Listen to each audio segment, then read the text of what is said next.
So I'm thinking about playing a hero with ice powers. Which playbook would that be? This is not how you pick your playbook in Masks, which totally makes sense if they're coming from D&D or like Pathfinder. Fighters can't cast spells, wizards can't take a punch, rangers can't commune with evil magic sugar daddies. Masks doesn't work like that. Your playbook doesn't necessarily determine what superpowers your character can have. So then the follow-up question to that is always, well then, how am I supposed to pick my character? So today I'm gonna go over how every single one of Masks playbooks operate, as well as how to pick your playbook for your next campaign.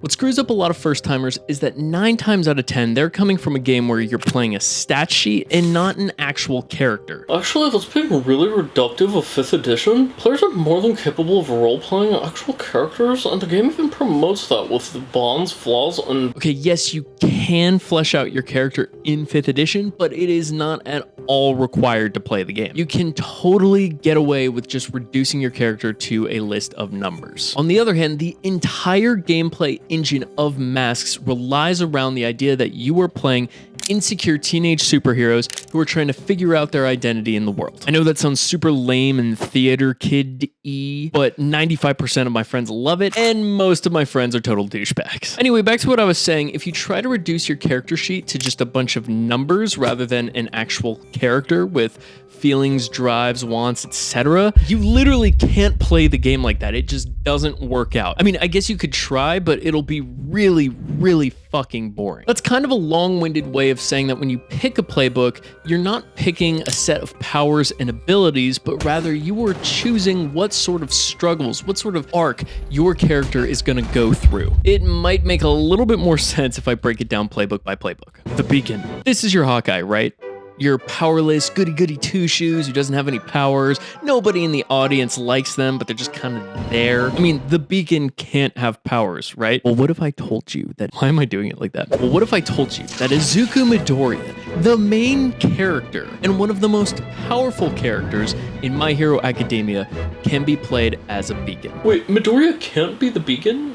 He has powers? The main characteristic of the Beacon isn't necessarily that they don't have superpowers. Instead, the Beacon is all about no one thinking that they should be a superhero, but they really want to be a superhero. So they spend the entire game proving everyone wrong that they should, in fact, be a superhero. Of course, just because you can have powers and play the Beacon doesn't mean that you should then go and give your character a bunch of super OP superpowers. One of the reasons Midoriya works as the Beacon is because he kind of can't use his powers without significantly hurting himself. And because he couldn't really use them, people doubted him. If your character can move the sun with their mind, no one is gonna see that and go, that guy should not be a superhero. But ultimately, if you want to roleplay the female experience of everyone condescending you just because of the circumstances of your birth, then let me tell you, the Beacon is for you.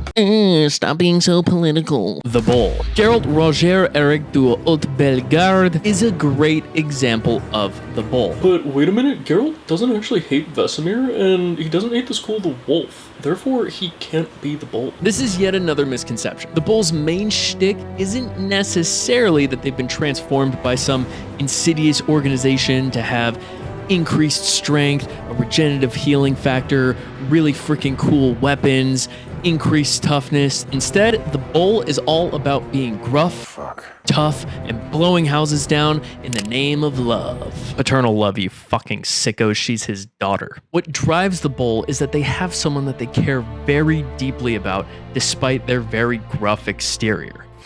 And they also have someone that just really pisses them the fuck off that they want to beat into a bloody pulp. Now, that could be an insidious organization that transformed them into what they are if you're playing it like super, super, super strict to the book, or it could just be, you know, a maniacal, psychotic, scarred, one-eyed wizard. So if being a tough badass, fighting for someone you really care about, and really wanting to beat up a dickhead named Francis sounds like a good time to you, then the Bull might be your playbook. The Delinquent. Trash. Next playbook. The Doomed.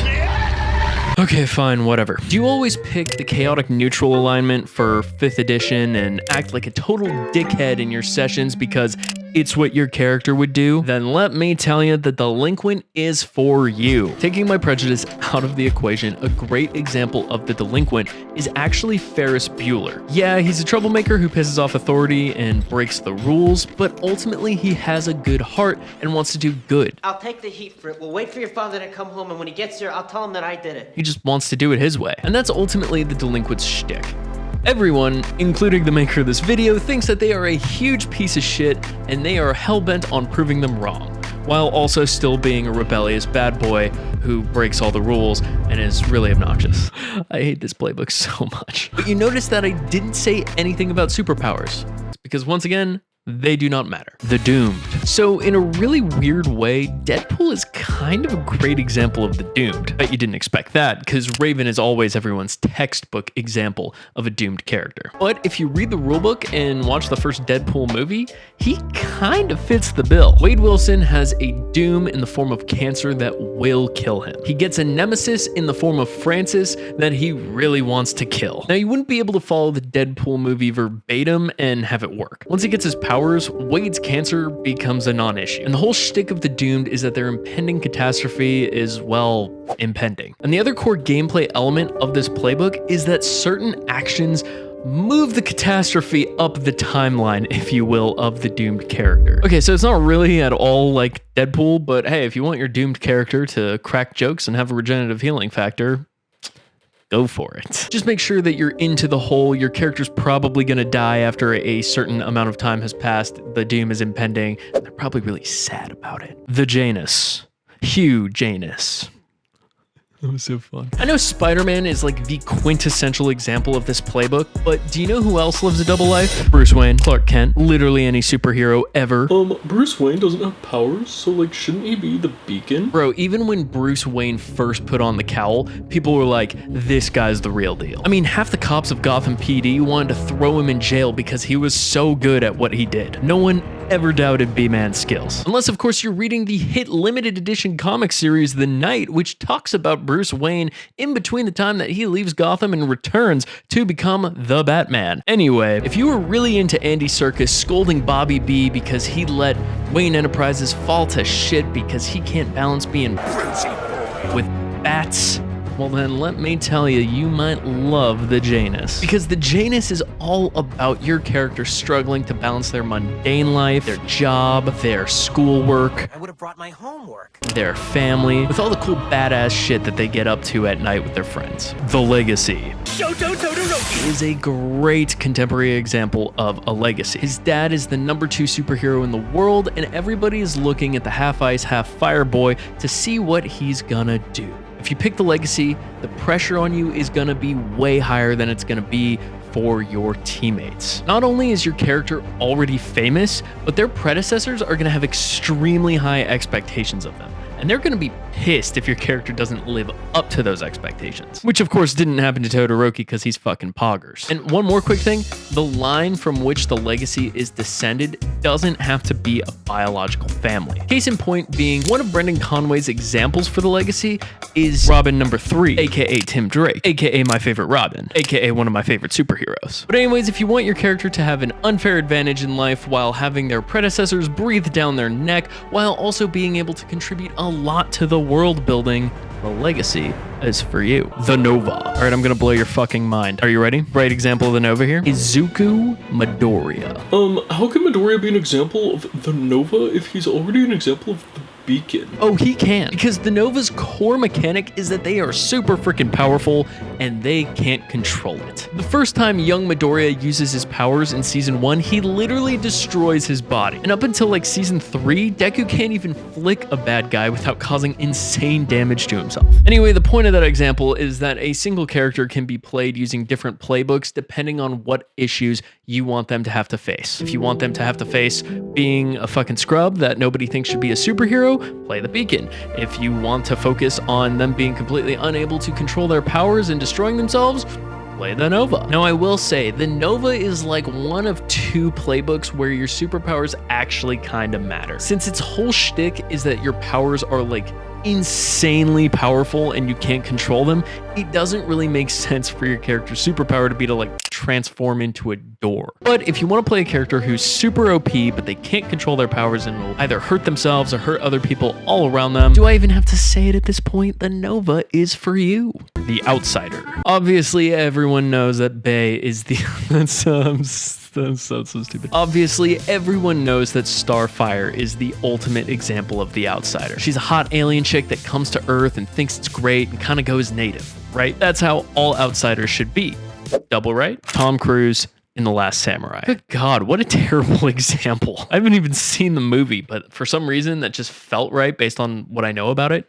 Give me 1 sec. 5 minutes later. Okay, yeah, kind of. The point is, the Outsider doesn't necessarily have to be an alien. The whole point of the playbook is that they come from an incredibly different place than where your game is set in, and they have a lot of trouble fitting in because of that. We're talking like huge differences between the two cultures. Now, if dealing with that culture shock sounds like a good time to you, then go study abroad in a country that doesn't use an Indo-European language. And then go play the Outsider. And also notice, I haven't said anything about superpowers because once again, they do not really matter. You can play with like any superpower you want. The protégé. The protégé is obviously Robin, right? B-Wizzle meets... B-Wizzle meets... Okay, I can do this. B-Wizzle meets Dick Grayson. Bruce Wayne meets Dick Grayson after the young acrobat's family gets murdered by mob goons. He takes him in and teaches the kid how to fight crime when he realizes that Dick's got the spunk. 10 years later, Dick undergoes an identity crisis about whether or not he just wants to be Batman's sidekick his entire life, and eventually decides to leave Brucey Boy, go to Bloodhaven, and become Nightwing. Also, top tier superhero. Classic protege arc. You know who else kind of follows this arc? Bitch! The protege's whole shtick is built entirely around their relationship with their mentor. They share an ability or two with their mentor, like cooking meth. Their mentor has a special ability, like being a huge fucking asshole. And the protege has their own special ability, like saying bitch. I was like a 2 out of 10. And the protege's arc ultimately comes down to, do they want to grow up and be like their mentor, or do they want to go and be their own person? And almost all the time, they go and be their own person. So if having an experienced hero breathing down your character's neck and trying to mold them into a little version of themselves, that sounds like your bag, baby, then the protege's for you. And finally, the transformed. I think this might be the most straightforward playbook there is. You're basically playing the Hulk, except, you can't transform back into Bruce Banner. You're the Abomination from Fantastic Four. You're Killer Croc, except you don't eat people and you're not evil. Actually, I think Croc was born with his condition, so he doesn't count. Ultimately, the transform used to be a casual, normal, Johnny American, hey man, who lived a normal life. But then something went horribly wrong, and they were transformed and got really cool freaking powers. And now they have to live with the consequences of that transformation every single day. Typically, those consequences aren't very good. Now, I will say this is like the other playbook where your power actually does matter, since, that superpower kind of changed your entire form and physical being. Granted, what those powers do specifically doesn't really matter, but as long as you can think of a way that it would transform you into, for lack of a better term, a monster. A lot of the examples in this video aren't actually perfect examples of Masks characters because a lot of them are fully formed in their identity. And the whole idea behind Masks is that your character is very unsure of themselves and they're influenced by people in their lives. So keep that in mind. Now, of course, if you got this far and you're like, wait a minute, I'm running Masks, I'm not playing it. Well, don't worry, I have plenty of videos, and by plenty of videos, I mean like 2 videos for you. Click here to learn how to prep a session of Masks, and click here to learn all about villain creation in Masks. Thanks for watching.